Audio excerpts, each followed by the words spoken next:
জুলাই আগস্টের মানবতাবিরোধী অপরাধের মামলায় সাবেক প্রধানমন্ত্রী শেখ হাসিনা ও সাবেক স্বরাষ্ট্রমন্ত্রী আসাদুজ্জামান খান সহ ৩ জনের বিরুদ্ধে সপ্তম দিনের সাক্ষ্য গ্রহণ শেষ হয়েছে।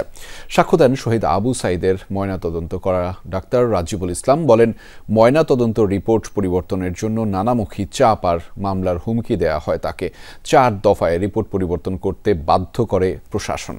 ওয়ালটন এখন দেশের সীমানা পেরিয়ে পৌঁছে গিয়েছে 50টিরও বেশি দেশে। ওয়ালটন, ঘরে ঘরে বিশ্বজুড়ে। জুলাই গণঅভ্যুত্থানের প্রথম শহীদ আবু সাঈদের ময়নাতদন্ত করেছিলেন চিকিৎসক রাজিবুল ইসলাম। রংপুর মেডিকেলের ফরেনসিক বিভাগের এই চিকিৎসক রোববার ট্রাইব্যুনালে সাক্ষ্য দিতে এসে কান্নায় ভেঙে পড়েন। রাজিবুল ইসলাম আদালতে বলেন, ময়নাতদন্তের প্রথম রিপোর্টে গুলির আঘাতে অভ্যন্তরীণ রক্তক্ষরণে আবু সাঈদের মৃত্যুর কারণ উল্লেখ করায় সেই রিপোর্ট গ্রহণ করেনি পুলিশ। এরপর তাকে সরকারের উচ্চমহল থেকে চাপ ও মামলায় ফাঁসানোর হুমকি দেওয়া হয়।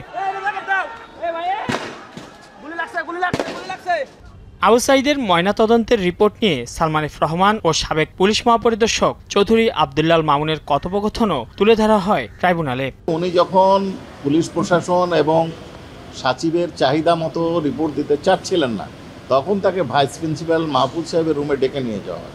ডেকে নিয়ে যে সাচিব প্রধান এবং পুলিশের 2 জন কর্মকর্তার নাম উনি বলেছেন, সেইখানে উপস্থিত থাকে, তারপর চাপ প্রয়োগ করা হয় এবং বলা হয় এটা নেত্রীর চাহিদা, এইভাবেই দিতে হবে। তখন উনি বাধ্য হয়ে বর্ণনা সঠিক রেখে শুধুমাত্র গান শট শব্দটা বাদ দিয়ে মতামত দিয়েছেন। তবে উনি কৌশলে বলেছেন সার্কমস্টেন্সিয়াল এভিডেন্স আপনারা বিবেচনা করবেন।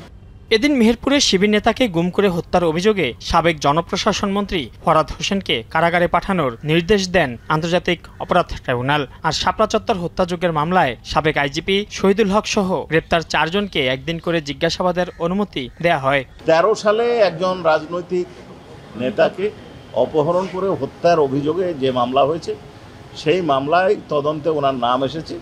সেই মামলায় যেহেতু উনি একটা মামলায় আটক ছিলেন, এখান থেকে এখানে পিডব্লিউ যোগে আজকে হাজির করা হয়েছে এবং আজকে তাকে এই মামলায় সোন অ্যারেস্ট দেখে জেল কাস্টডিতে পাঠানো। এছাড়া গুমের মামলায় শেখ হাসিনা, জিয়াউল হাসান সহ 11 জনের বিরুদ্ধে তদন্ত রিপোর্ট জমা দিতে 26 অক্টোবর পর্যন্ত সময় দিয়েছেন ট্রাইব্যুনাল 1। মাইনুল মারুফ, যমুনা নিউজ, ঢাকা।